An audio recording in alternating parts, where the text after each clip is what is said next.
Hello viewers, Laija entertainment na mayambu amuka na taram na okcheri.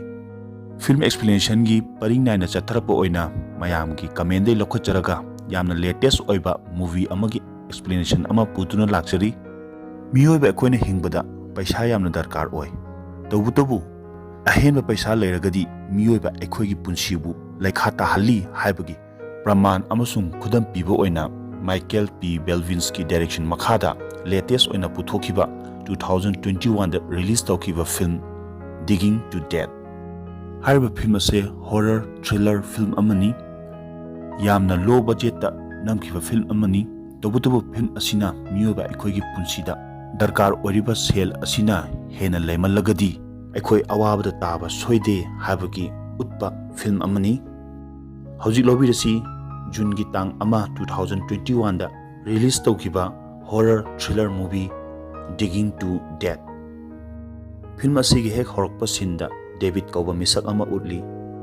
David mahaki nupiga divorce taunarami aduga tongan mafam amada mahakna yum ama leirami. Mahaki machanupi Jessica na mahakpu mafam aduda mateng pangba laami. David ki punsida problem yamna thengnarami aduga haujikti mahakna yum anoba ama leirunaba honabada mamonda paisa su amata lemamdi. Hojik David amasung machanupina yum ado sengtokpa horami makoina yumda leriba ka singdo amamam toroga singtokpa horami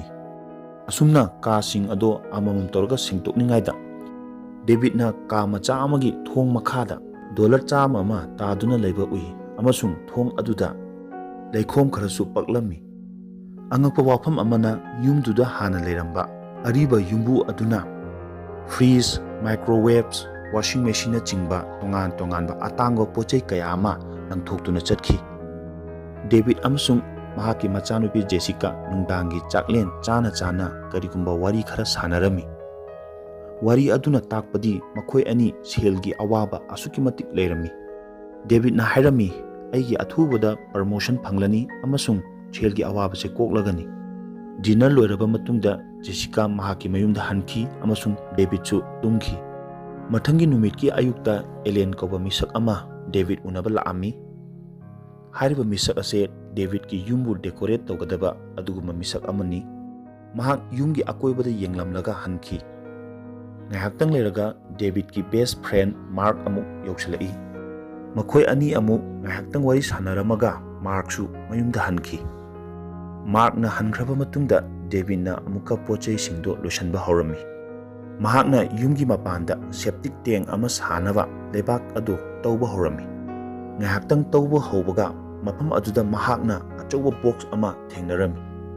mahakna box ado hangtoklaga yenglui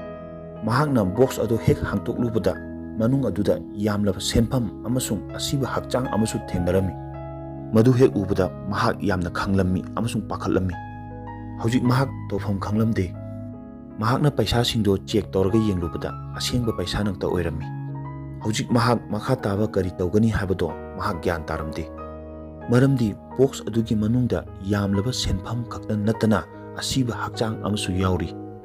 ahanbada mahak police ta report tawsira haina khalami adubu yamlaba senpham adu ubada mahak kana abatada paw piningamde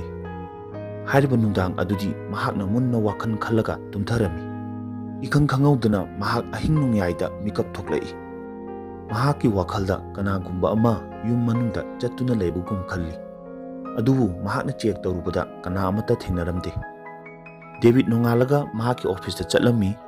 mahak mind crash koba office amada thabak torami mahakna mahaki staff singda nakoina na tongan ba wahang kaya ama hangami khudam oina hairabada mahakna hairami mahaki kaka ama lei kaka aduna siraba matungda mangonda $1 million ani phangani hariba senpham adu phanglagadi aina bank ta oina deposit tawsansira tawbutubu mahakna yumda lehoriba senpham sing ado thiraga yengudri numit ado mahakna yumda hek hankibaga paisa sing ado puthoklaga thiduna yenglami senpham sing ado pulapna $1 million ahum oirami mahakna khalamba asadagi asukimatik hena leirami masigi matungda mahakna paisa sing ado ka macha aduda pulapna lonchillaga thamami madugi matungda mahak jajar ki wakhan kaya ama khalami mahakna tawriba thabak ase pharibra natraga ꯐꯠꯇ꯭ꯔꯕ꯭ꯔꯥ ꯍꯥꯏꯕꯗꯣ ꯃꯍꯥꯛꯅ ꯍꯟꯖꯤꯟ ꯍꯟꯖꯤꯟ ꯈꯜꯂꯝꯃꯤ꯫ ꯑꯃꯨꯛꯁꯨ ꯃꯍꯥꯛꯅ ꯈꯜꯂꯝꯃꯤ ꯑꯁꯤꯕ ꯍꯛꯆꯥꯡ ꯑꯗꯨꯒꯤ ꯁꯥꯒꯩ ꯅꯥꯇꯩꯅ ꯍꯛꯆꯥꯡ ꯑꯗꯣ ꯌꯥꯝꯅ ꯋꯥꯅ ꯊꯤꯗꯨꯅ ꯂꯩꯔꯝꯕꯁꯨ ꯌꯥꯏ꯫ ꯑꯗꯨꯅ ꯄꯨꯂꯤꯁꯇ ꯍꯥꯏꯗꯣꯛꯁꯤꯔꯥ? ꯑꯃꯔꯣꯝꯗꯅ ꯑꯃꯨꯛ ꯌꯥꯝꯂꯕ ꯄꯩꯁꯥꯗꯨ ꯎꯔꯒ ꯃꯍꯥꯛ ꯇꯨꯃꯤꯟꯅ ꯂꯩꯁꯟꯕꯅ ꯐꯩ ꯈꯜꯂꯝꯃꯤ꯫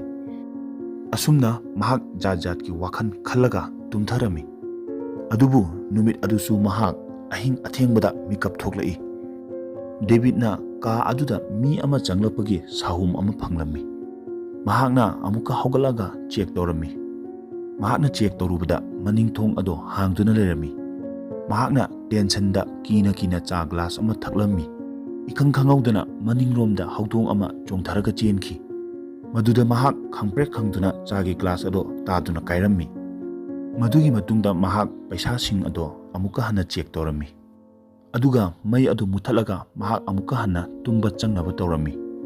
ꯃꯍꯥꯛꯅ ꯃꯩ ꯑꯗꯨ ꯍꯦꯛ ꯃꯨꯊꯠꯄꯗ ꯉꯁꯥꯏꯒꯤ ꯑꯁꯤꯕ ꯍꯛꯆꯥꯡ ꯑꯗꯨꯒꯤ ꯁꯛꯇꯝ ꯑꯗꯨ ꯎꯔꯝꯃꯤ꯫ ꯑꯗꯨꯒ ꯃꯩ ꯍꯦꯛ ꯊꯥꯟꯕꯒ ꯃꯥꯡꯈꯤ꯫ ꯗꯦꯕꯤꯗꯅ ꯌꯥꯝꯅ ꯊꯨꯅ ꯆꯠꯂꯒ ꯃꯍꯥꯛꯅ ꯄꯩꯁꯥ ꯂꯧꯊꯣꯔꯛꯄ ꯀꯣꯝ ꯑꯗꯣ ꯆꯦꯛ ꯇꯧꯔꯨꯏ꯫ ꯃꯍꯥꯛꯅ ꯆꯦꯛ ꯇꯧꯔꯨꯕꯗ ꯀꯣꯝ ꯑꯗꯣ ꯍꯥꯏꯕꯗꯤ ꯕꯣꯛꯁ ꯑꯗꯣ ꯐꯖꯅ ꯈꯨꯝꯖꯤꯜꯂꯝꯗ꯭ꯔꯦ꯫ ꯃꯗꯨꯒꯤ ꯃꯇꯨꯡꯗ ꯃꯍꯥꯛꯅ ꯕꯣꯛꯁ ꯑꯗꯣ ꯑꯃꯨꯛꯀ ꯍꯟꯅ ꯍꯥꯡꯇꯣꯛꯂꯒ ꯌꯦꯡꯂꯝꯃꯤ꯫ ꯑꯁꯤꯕ ꯍꯛꯆꯥꯡ ꯑꯗꯣ ꯕꯣꯛꯁ ꯑꯗꯨꯒꯤ ꯃꯅꯨꯡꯗ ꯂꯦꯡꯗꯅ ꯑꯁꯨꯃꯛ ꯂꯩꯔꯝꯃꯤ꯫ ꯃꯍꯥꯛꯅ ꯑꯁꯤꯕ ꯍꯛꯆꯥꯡ ꯑꯗꯨ ꯄꯥꯏꯔꯒ ꯑꯃꯨꯛꯀ ꯍꯟꯅ ꯆꯦꯛ ꯇꯧꯔꯝꯃꯤ꯫ ꯆꯞ ꯆꯥꯅ ꯁꯤꯔꯦ ꯈꯪꯕꯗꯒꯤ ꯃꯍꯥꯛꯅ ꯕꯣꯛꯁ ꯑꯗꯨ ꯐꯖꯅ ꯈꯨꯝꯖꯤꯜꯂꯝꯃꯒ ꯌꯨꯝꯂꯣꯝꯗ ꯍꯜꯂꯛꯈꯤ꯫ ꯍꯥꯏꯔꯤꯕ ꯊꯧꯗꯣꯛ ꯃꯌꯥꯝ ꯑꯁꯤꯅ ꯃꯍꯥꯛ ꯌꯥꯝꯅ ꯇꯦꯟꯁꯟꯗ ꯂꯩꯔꯝꯃꯤ꯫ ꯃꯍꯥꯛ ꯑꯣꯐꯤꯁꯀꯤ ꯊꯕꯛꯇꯁꯨ ꯋꯥꯈꯜ ꯑꯃꯇ ꯆꯪꯂꯝꯗꯦ꯫ ꯑꯗꯨꯅ ꯃꯍꯥꯛꯀꯤ ꯕꯣꯁꯅ ꯃꯉꯣꯟꯗꯁꯨ ꯌꯥꯝꯅ ꯊꯤꯅ ꯉꯥꯡꯕꯤꯔꯝꯃꯤ꯫ ꯑꯗꯨꯒ ꯃꯍꯥꯛꯀꯤ ꯄ꯭ꯔꯣꯃꯣꯁꯟꯁꯨ ꯊꯤꯡꯕꯤꯔꯝꯃꯤ꯫ ꯇꯧꯕꯇꯕꯨ ꯃꯍꯥꯛꯀꯤ ꯋꯥꯈꯜꯗ ꯊꯣꯏꯗꯣꯛꯅ ꯄ꯭ꯔꯣꯃꯣꯁꯟ ꯇꯧꯗꯕꯒꯤ ꯋꯥꯈꯜ ꯋꯥꯔꯝꯗꯦ꯫ ꯃꯔꯝꯗꯤ ꯃꯍꯥꯛ ꯈꯜꯂꯝꯃꯤ ꯃꯉꯣꯟꯗ ꯍꯧꯖꯤꯛ ꯑꯋꯥꯠꯄ ꯂꯩꯇꯅ ꯄꯩꯁꯥ ꯂꯩꯔꯦ ꯑꯃꯁꯨꯡ ꯈ꯭ꯋꯥꯏꯗꯒꯤ ꯏꯅꯥꯛ ꯈꯨꯟꯕ ꯃꯤ ꯍꯥꯏꯕꯗꯣ ꯃꯍꯥꯛꯅ ꯑꯣꯏꯔꯒꯅꯤ꯫ ꯑꯁꯤꯒꯨꯝꯕ ꯖꯥꯠ ꯖꯥꯠꯀꯤ ꯋꯥꯈꯜꯅ ꯃꯍꯥꯛ ꯊꯕꯛ ꯇꯧꯐꯝ ꯂꯥꯛꯐꯝ ꯈꯪꯂꯝꯗꯦ꯫ ꯅꯨꯃꯤꯠ ꯑꯗꯨ ꯗꯦꯕꯤꯗꯅ ꯌꯨꯝꯗ ꯍꯜꯂꯛꯄꯗ ꯁ꯭ꯇꯤꯌꯔ ꯃꯈꯥꯗ ꯈꯣꯡꯎꯞꯀꯤ ꯗꯥꯛꯐꯝ ꯈꯔ ꯇꯥꯔꯝꯃꯤ꯫ ꯃꯍꯥꯛꯅ ꯃꯍꯥꯛꯀꯤ ꯈꯣꯡꯎꯞꯀꯤ ꯗꯥꯛꯐꯝꯔꯥ ꯍꯥꯏꯅ ꯆꯦꯛ ꯇꯧꯗꯨꯅ ꯌꯦꯡꯂꯝꯃꯤ꯫ ꯑꯗꯨꯕꯨ ꯑꯣꯏꯔꯝꯗꯦ꯫ ꯃꯍꯥꯛꯀꯤ ꯋꯥꯈꯜꯂꯣꯟꯗ ꯑꯁꯤꯕ ꯍꯛꯆꯥꯡ ꯑꯗꯨꯒꯤ ꯈꯣꯡꯎꯞꯀꯤ ꯗꯥꯛꯐꯝ ꯁꯣꯏꯗꯅ ꯑꯣꯏꯔꯝꯒꯅꯤ ꯍꯥꯏꯅ ꯈꯜꯂꯝꯃꯤ꯫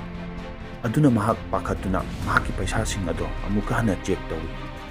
ꯑꯗꯨꯕꯨ ꯄꯩꯁꯥꯁꯤꯡ ꯑꯗꯨꯗꯤ ꯃꯐꯝ ꯑꯗꯨꯗ ꯂꯦꯡꯗꯅ ꯂꯩꯔꯝꯃꯤ꯫ ꯃꯍꯥꯛꯅ ꯋꯥꯐꯝ ꯑꯁꯤ ꯇꯥꯟꯅꯅꯕ ꯃꯆꯥꯅꯨꯄꯤ ꯖꯦꯁꯤꯀꯥꯕꯨ ꯌꯨꯝꯗ ꯀꯧꯔꯝꯃꯤ꯫ ꯃꯍꯥꯛꯅ ꯊꯧꯗꯣꯛ ꯑꯗꯨꯒꯤ ꯃꯔꯝꯗ ꯑꯃꯁꯨꯡ ꯄꯩꯁꯥ ꯑꯗꯨꯒꯤ ꯃꯔꯝꯗ ꯃꯆꯥꯅꯨꯄꯤ ꯖꯦꯁꯤꯀꯥꯗ ꯋꯥꯔꯤ ꯂꯣꯏꯅ ꯂꯤꯒꯦ ꯈꯜꯂꯝꯃꯤ꯫ ꯑꯗꯨꯕꯨ ꯃꯍꯥꯛꯅ ꯃꯆꯥꯅꯨꯄꯤ ꯖꯦꯁꯤꯀꯥꯕꯨꯁꯨ ꯊꯥꯖꯔꯝꯗꯦ꯫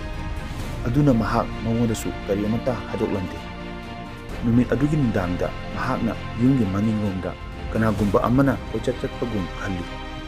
ꯗꯦꯕꯤꯗꯅ ꯈꯜꯂꯝꯃꯤ ꯄꯩꯁꯥ ꯑꯁꯤꯅ ꯃꯔꯝ ꯑꯣꯏꯔꯒ ꯑꯁꯤꯕ ꯍꯛꯆꯥꯡ ꯑꯁꯤꯅ ꯑꯩꯕꯨ ꯃꯇꯝ ꯆꯨꯞꯄꯗ ꯌꯦꯠꯇꯨꯅ ꯂꯩꯔꯦ꯫ ꯃꯔꯝ ꯑꯁꯤꯅ ꯃꯍꯥꯛ ꯄꯩꯁꯥꯁꯤꯡ ꯑꯗꯣ ꯂꯣꯏꯅ ꯄꯣꯂꯤꯊꯤꯟ ꯑꯃꯗ ꯍꯥꯞꯆꯤꯜꯂꯒ ꯕꯣꯛꯁ ꯑꯗꯨꯒꯤ ꯃꯅꯨꯡꯗ ꯑꯁꯤꯕ ꯍꯛꯆꯥꯡ ꯑꯗꯨꯒ ꯂꯣꯏꯅꯅ ꯐꯨꯝꯖꯤꯟꯈꯤ꯫ ꯍꯟꯗꯛꯇꯤ ꯃꯍꯥꯛꯅ ꯕꯣꯛꯁ ꯑꯗꯨ ꯌꯥꯝꯅ ꯆꯦꯠꯅ ꯌꯣꯠꯄꯤ ꯊꯥꯖꯤꯟꯗꯨꯅ ꯐꯨꯝꯖꯤꯟꯈꯤ꯫ ꯑꯗꯨꯕꯨ ꯗꯦꯕꯤꯗ ꯍꯧꯖꯤꯛ ꯐꯥꯎꯕ ꯇꯪꯕꯨ ꯂꯩꯇꯥꯕ ꯉꯝꯂꯝꯗꯦ꯫ ꯃꯍꯥꯛꯅ ꯄꯩꯁꯥ ꯊꯝꯂꯝꯕ ꯀꯥ ꯃꯆꯥ ꯑꯗꯨꯒꯤ ꯃꯅꯨꯡꯂꯣꯝꯗ ꯂꯩꯔꯤꯕ ꯊꯣꯡ ꯑꯗꯨ ꯍꯥꯡꯇꯣꯛꯇꯨꯅ ꯌꯦꯡꯅꯤꯡꯂꯝꯃꯤ꯫ ꯑꯗꯨꯕꯨ ꯃꯍꯥꯛꯅ ꯊꯣꯡ ꯑꯗꯨ ꯍꯥꯡꯇꯣꯛꯄ ꯉꯝꯂꯝꯗꯦ꯫ ꯅꯣꯡꯉꯥꯜꯂꯕ ꯃꯇꯨꯡꯗ ꯗꯦꯕꯤꯗꯅ ꯑꯃꯨꯛꯀ ꯍꯟꯅ ꯉꯁꯥꯏꯒꯤ ꯑꯁꯤꯕ ꯍꯛꯆꯥꯡ ꯑꯃꯁꯨꯡ ꯄꯩꯁꯥ ꯂꯩꯔꯤꯕ ꯕꯣꯛꯁ ꯑꯗꯣ ꯍꯥꯡꯇꯣꯛꯂꯨꯏ꯫ ꯃꯍꯥꯛꯅ ꯑꯁꯤꯕ ꯍꯛꯆꯥꯡ ꯑꯗꯨꯒꯤ ꯄꯣꯀꯦꯠꯇ ꯀꯔꯤ ꯌꯥꯎꯕꯅꯣ ꯍꯥꯏꯅ ꯆꯦꯛ ꯇꯧꯔꯨꯏ꯫ ꯃꯗꯨꯗ ꯃꯍꯥꯛꯅ ꯄꯔꯁ ꯑꯃ ꯑꯃꯁꯨꯡ ꯁꯣꯖꯩ ꯑꯃꯁꯨ ꯐꯪꯂꯝꯃꯤ꯫ ꯅꯨꯃꯤꯠ ꯑꯗꯨꯒꯤ ꯅꯨꯡꯗꯥꯡꯗ ꯗꯦꯕꯤꯗꯅ ꯌꯥꯝꯅ ꯑꯀꯤꯕ ꯃꯪ ꯃꯪꯂꯝꯃꯤ꯫ ꯃꯥꯒꯤ ꯃꯪ ꯑꯗꯨꯗ ꯉꯁꯥꯏꯒꯤ ꯑꯁꯤꯕ ꯍꯛꯆꯥꯡ ꯑꯗꯨꯅ ꯂꯥꯛꯑꯒ ꯍꯦꯂꯣ ꯍꯥꯏꯔꯝꯃꯤ꯫ ꯃꯊꯪꯒꯤ ꯅꯨꯃꯤꯠꯇ ꯃꯍꯥꯛ ꯑꯣꯐꯤꯁ ꯆꯠꯂꯝꯗꯦ꯫ ꯃꯍꯥꯛꯅ ꯌꯨꯝꯒꯤ ꯑꯀꯣꯏꯕꯗ CC ꯀꯦꯃꯦꯔꯥ ꯀꯌꯥ ꯑꯃ ꯐꯤꯛꯁ ꯇꯧꯗꯨꯅ ꯊꯝꯃꯝꯃꯤ꯫ ꯃꯗꯨꯒꯤ ꯃꯇꯨꯡꯗ ꯃꯍꯥꯛꯅ ꯉꯁꯥꯏꯒꯤ ꯁꯣꯖꯩ ꯑꯗꯨ ꯄꯥꯏꯔꯒ ꯀꯥ ꯑꯗꯨ ꯍꯥꯡꯇꯣꯛꯂꯒ ꯃꯅꯨꯡꯗ ꯆꯪꯂꯒ ꯌꯦꯡꯂꯨꯏ꯫ ꯌꯥꯝꯅ ꯑꯉꯛꯄ ꯑꯣꯏꯅ ꯀꯥ ꯑꯗꯨꯗ ꯗꯦꯕꯤꯗꯅ ꯑꯁꯤꯕ ꯍꯛꯆꯥꯡ 5 ꯄꯣꯂꯤꯊꯤꯟ ꯑꯃꯨꯕꯅ ꯌꯦꯠꯂꯒ ꯊꯝꯂꯝꯕ ꯊꯦꯡꯅꯩ꯫ ꯃꯗꯨꯒꯤ ꯃꯅꯨꯡꯗ ꯑꯉꯥꯡ ꯃꯆꯥ ꯑꯃꯒꯤ ꯑꯁꯤꯕ ꯍꯛꯆꯥꯡꯁꯨ ꯌꯥꯎꯔꯝꯃꯤ꯫ ꯃꯌꯥꯝ ꯑꯗꯨ ꯎꯕꯗ ꯃꯍꯥꯛ ꯀꯣꯛ ꯉꯥꯎꯔꯝꯃꯤ ꯑꯃꯁꯨꯡ ꯌꯥꯝꯅ ꯄꯥꯈꯠꯂꯝꯃꯤ꯫ ꯃꯍꯥꯛ ꯑꯁꯦ ꯌꯥꯝꯅ ꯆꯥꯎꯔꯕ ꯄ꯭ꯔꯣꯕ꯭ꯂꯦꯝ ꯑꯃꯗ ꯇꯥꯔꯦ ꯍꯥꯏꯕꯁꯦ ꯃꯍꯥꯛ ꯈꯪꯂꯝꯃꯤ꯫ ꯑꯗꯨꯕꯨ ꯍꯧꯖꯤꯛ ꯐꯥꯎꯕ ꯃꯍꯥꯛꯅ ꯄꯨꯂꯤꯁꯇ ꯔꯤꯄꯣꯔꯠ ꯇꯧꯔꯝꯗꯦ꯫ ꯃꯔꯝꯗꯤ ꯃꯍꯥꯛ ꯄꯩꯁꯥ ꯑꯗꯨꯒꯤ ꯃꯔꯝꯗ ꯑꯁꯨꯝ ꯈꯟꯗꯨꯅ ꯂꯩꯔꯝꯃꯤ꯫ ꯃꯍꯥꯛꯅ ꯅꯨꯡꯗꯥꯡ ꯇꯨꯝꯂꯤꯉꯩꯗ ꯁꯦꯀ꯭ꯌꯨꯔꯤꯇꯤ ꯑꯦꯂꯥꯔꯝ ꯑꯗꯨ ꯈꯣꯡꯂꯛꯏ꯫ ꯃꯍꯥꯛꯅ CC ꯀꯦꯃꯦꯔꯥ ꯑꯗꯨ ꯆꯦꯛ ꯇꯧꯔꯒ ꯌꯦꯡꯂꯨꯏ꯫ CC ꯀꯦꯃꯦꯔꯥ ꯑꯗꯨ ꯌꯦꯡꯂꯨꯕꯗ ꯑꯁꯤꯕ ꯍꯛꯆꯥꯡ ꯑꯗꯣ ꯃꯍꯥꯛꯀꯤ ꯍꯦꯛ ꯊꯣꯡꯖꯤꯟꯗ ꯂꯦꯞꯇꯨꯅ ꯂꯩꯕ ꯎꯏ꯫ mahakna chei ama pairaga asiba hakchang ado asum tanarei asum tanaduna yumdagi mapan chenthorokpada mahaki khong ado ngasai kaikiba gilas aduda nesallu adubu mahak box aduna phumna leiba makhong aduda yausalaki aduga mahakna box adubu amukhana lakthoklaga check tawrami mahakna asiba hakchang ado hingboi khalui aduna mahakna hanjin asiba hakchang ado nomlaga law duna hairami nang ngasi aina hatoklani nangna aibu yetpa natra asumna yamna kanna lauramlaga mahak mafam aduda asum tumthaduna leiki nongalakpada mahak asiba hakchang adugi mathakta tumduna leirami mahak khamprek khamna hogali aduga mahak yamna thuna office room da chatnaba loisalli mahakna car ado hek thauge tawbaga asagi asiba hakchang ado amuka hanna mita urei mahakna yamna thuna car dagi kumthara aga asiba hakchang adugi manakta laammi adubu hakchang adudi box manungda leirami David kok ngorami mahak kari amata gyan taramde thokliba thaudoksing ase asengbara mangla taibangla amata gyan taramde mahak tapna depression amasung psycho naba horami madugi matungda David na chainsaw ama puduna laklaga asiba hakchang aduna chatpa ngamdanaba makhong ani ado kakthalami David phibam adumakta mahaki office ta yausalami David ki boss na mahaki phibam adu ubada mahapu khudakta thabaktagi tanthoki mahaki wakhalta thabaktagi tanthoe haibagi mangonda karimata nungaitaba leiramte mahakna khalami mahak hojik paisa watraba ina khunba misak ama oirabani phibam adumakta mahak yumda yaurami yumda Ellen na mahaku ngaiduna leirami David na box ado thingjanba kaurambana Ellen na pumnamak urami aduga mahakna police ta phone tawraga thawdok khudimak takthoknaba honarami tanja aduda David na tangsalaga mahaki makokta nungtang achoba amna thaduna mangonda wanthalami madugi matungda Ellen bu yamna tamthina nungtang aduna hanjin makokta thomduna hatopirami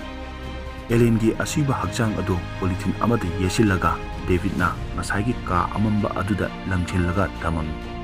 hojikti mahak paisana maram oiraga mi hatpa ama oire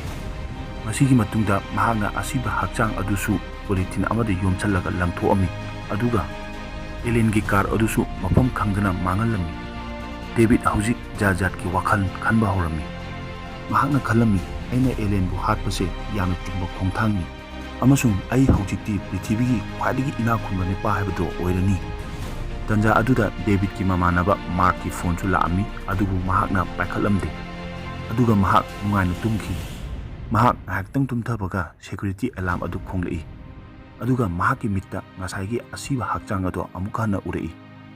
adubu tasengnadi mamanaba Mark oiduna leirami David na Mark ubada mahaki paisa sing ado loba lapoi khalui aduna mahakna Mark pusu yam tamthina hatuk piki aduga Mark ki asiba hakchang adusu polythene amada yomsallaga mahakna ngasai ka aduda langchinki mathangi numitta David mahaki paisa sing ado atopa mi singna lokhini haiduna yamna wakhan warami hojiti mahaki kok ado chaiba horami paisa adugi wakhalda David ngawrami mahak paisa aduga loinana game sanaba TV yengba amasung wari sanaba na chingba jaja ki thabak kya ama tawrami masita natana mahak paisa aduga loinana tuminarami mathangi numitta kanagumba amana mahaki thong ado thilai mahakna thong hangtolaga yenglubada mahaki machanpi Jessica gi boyfriend Jack oirami David na mahaki wa karimta tadana mahapusu yam tamthina hatupirami aduga mahaki hakchang adusu polythene amada yesillaga basement aduda langsillaga thamami adubu laiba phabadi Jack siramde mahak yamna tapna sor honduna leirami ngaktang leiraga machanupi Jessica su mafam aduda yausalai David na yamna thajadana machanupi Jessica busu hajillaga basement aduda punchalaga thamami mahaki wakhallonda atopa mising kaya ama mahaki paisa sing ado loba lakani haiba mi pairami mahakna Jessica da atopa mising ado karam kanda lakani hana hanglami makhatana David yana tarutana na lusalami aduga paisa sing ado mahakna puraga nasaigi box manung aduda hapchilami aduga mahak masamaksu box manung aduda paisa aduga loinana changki tasena thokibu thawdokti hana leiramba asiba hakchang adunasu paisa adugi damakta mahaki imung manung pumba hatoklaga ꯀꯥ ꯑꯗꯨꯗ polythene ꯌꯦꯁꯜꯂꯒ ꯂꯪꯁꯜꯂꯒ ꯊꯝꯈꯤꯕꯅꯤ꯫ ꯑꯗꯨꯒ ꯃꯍꯥꯛꯁꯨ ꯄꯩꯁꯥ ꯑꯗꯨ ꯃꯤꯅ ꯂꯧꯈꯤꯗꯅꯕ box ꯃꯅꯨꯡ ꯑꯗꯨꯗ ꯍꯥꯞꯆꯜꯂꯒ ꯃꯁꯥꯁꯨ ꯄꯩꯁꯥ ꯑꯗꯨꯒ ꯂꯣꯏꯅꯅ ꯕꯣꯛꯁ ꯃꯅꯨꯡ ꯑꯗꯨꯗ ꯆꯪꯗꯨꯅ ꯂꯩꯈꯤꯗꯕꯅꯤ꯫ ꯑꯗꯨꯕꯨ ꯁꯤꯅꯦꯃꯥ ꯑꯁꯤ ꯑꯁꯨꯝꯅ ꯂꯣꯏꯁꯟꯅꯤ ꯈꯜꯂꯝꯃꯒ ꯇꯔꯅꯤꯡ ꯄꯣꯏꯟ ꯑꯃꯈꯛ ꯂꯥꯛꯈꯤ꯫ ꯃꯍꯥꯛꯅ ꯄꯩꯁꯥꯁꯤꯡ ꯑꯗꯨ ꯃꯩ ꯊꯥꯗꯣꯛꯅꯕ ꯍꯣꯠꯅꯔꯝꯃꯤ, ꯑꯗꯨꯕꯨ ꯃꯍꯥꯛ ꯑꯗꯨꯝꯅ ꯇꯧꯕ ꯉꯝꯂꯝꯗꯦ꯫ ꯑꯔꯣꯏꯕꯗ ꯃꯍꯥꯛ ꯎꯄꯥꯏ ꯂꯩꯇꯗꯅ ꯑꯃꯁꯨꯡ ꯈꯟꯐꯝ ꯈꯪꯗꯗꯅ ꯄꯩꯁꯥ ꯑꯗꯨꯒ ꯂꯣꯏꯅꯅ ꯕꯣꯛꯁ ꯃꯅꯨꯡꯗ ꯑꯁꯨꯝ ꯆꯪꯗꯨꯅ ꯁꯤꯖꯈꯤ꯫ ꯁꯣꯝꯗ ꯖꯦꯛꯁꯨ ꯂꯩꯈꯤꯔꯝꯗꯦ, ꯑꯗꯨꯒ ꯃꯆꯥꯅꯨꯄꯤ ꯖꯦꯁꯤꯀꯥꯁꯨ ꯃꯐꯝ ꯑꯗꯨꯗꯒꯤ ꯂꯦꯡꯗꯅ ꯂꯩꯈꯤ꯫ ꯁꯤꯟ ꯑꯁꯤꯒ ꯂꯣꯏꯅꯅ ꯃꯇꯥꯡ ꯑꯁꯤꯗ ꯁꯤꯅꯦꯃꯥ ꯑꯗꯨ ꯂꯣꯏꯁꯤꯟꯈꯤꯔꯝꯃꯤ꯫ ꯁꯤꯅꯦꯃꯥ ꯑꯁꯤ ꯌꯥꯝꯅ ꯑꯉꯛꯄ ꯃꯑꯣꯡꯗ ꯂꯣꯏꯁꯤꯟꯈꯤ꯫ ꯁꯤꯅꯦꯃꯥ ꯑꯁꯤꯅ ꯃꯤꯑꯣꯏꯕ ꯑꯩꯈꯣꯏꯒꯤ ꯄꯨꯟꯁꯤꯗ ꯇꯥꯛꯄꯗꯤ ꯑꯩꯈꯣꯏꯅ ꯍꯤꯡꯅꯕꯒꯤꯗꯃꯛꯇ ꯄꯩꯁꯥ ꯇꯥꯟꯕ ꯌꯥꯝꯅ ꯗꯔꯀꯥꯔ ꯑꯣꯏ, ꯑꯗꯨꯕꯨ ꯄꯩꯁꯥꯅ ꯄꯨꯝꯅꯃꯛꯅꯤ ꯍꯥꯏꯅ ꯈꯟꯗꯨꯅ ꯄꯩꯁꯥꯒꯤ ꯇꯨꯡꯗ ꯆꯦꯟꯕ ꯇꯥꯔꯒꯗꯤ ꯑꯩꯈꯣꯏ ꯑꯋꯥꯕꯗ ꯑꯃꯁꯨꯡ ꯈꯨꯗꯣꯡꯊꯤꯕꯗ ꯁꯣꯏꯗꯅ ꯇꯥꯒꯅꯤ꯫ ꯐꯤꯜꯝ ꯑꯁꯤ ꯌꯥꯝꯅ ꯊꯣꯏꯗꯣꯛ ꯍꯦꯟꯗꯣꯛꯅ ꯅꯨꯡꯉꯥꯏꯈꯤꯕ ꯐꯤꯜꯝ ꯑꯃꯗꯤ ꯅꯠꯇꯦ, ꯑꯗꯨꯕꯨ ꯃꯤꯑꯣꯏꯕ ꯑꯩꯈꯣꯏꯒꯤ ꯄꯨꯟꯁꯤꯗ ꯌꯥꯝꯅ ꯆꯥꯎꯕ ꯄꯥꯔꯥ ꯑꯃꯗꯤ ꯇꯝꯕꯤꯔꯝꯃꯤ꯫ ꯃꯇꯥꯡ ꯑꯁꯤꯗ ꯉꯁꯤꯒꯤ ꯐꯤꯜꯝ ꯑꯦꯛꯁꯄ꯭ꯂꯦꯅꯦꯁꯟ ꯑꯁꯤ ꯂꯣꯏꯁꯤꯟꯖꯔꯒꯦ꯫ ꯃꯈꯥ ꯇꯥꯔꯛꯄꯗ ꯍꯦꯟꯅ ꯅꯨꯡꯉꯥꯏꯔꯕ ꯑꯦꯛꯁꯄ꯭ꯂꯦꯅꯦꯁꯟ ꯀꯌꯥ ꯑꯃꯒ ꯂꯣꯏꯅꯅ ꯂꯥꯛꯆꯒꯦ꯫ ꯉꯁꯤꯒꯤ ꯑꯩꯒꯤ ꯚꯤꯗꯤꯑꯣ ꯑꯁꯤꯕꯨ ꯃꯌꯥꯝꯅ ꯅꯨꯡꯁꯤꯕꯤꯗꯨꯅ ꯂꯥꯏꯛ, ꯁꯦꯌꯔ ꯑꯃꯁꯨꯡ ꯀꯃꯦꯟ ꯇꯧꯕꯤꯌꯨ, ꯑꯗꯨꯒ ꯑꯩꯒꯤ ꯆꯦꯅꯦꯜ ꯑꯁꯤꯕꯨ ꯁꯕꯁꯀ꯭ꯔꯥꯏꯕ ꯇꯧꯗꯕꯁꯤꯡꯅꯁꯨ ꯁꯕꯁꯀ꯭ꯔꯥꯏꯕ ꯇꯧꯁꯤꯟꯕꯤꯌꯨ꯫ ꯉꯁꯤꯒꯤ ꯑꯣꯏꯅꯗꯤ ꯃꯇꯥꯡ ꯑꯁꯤꯗ ꯀꯥꯏꯅꯔꯁꯤ꯫ ꯌꯥꯏꯐꯔꯦ꯫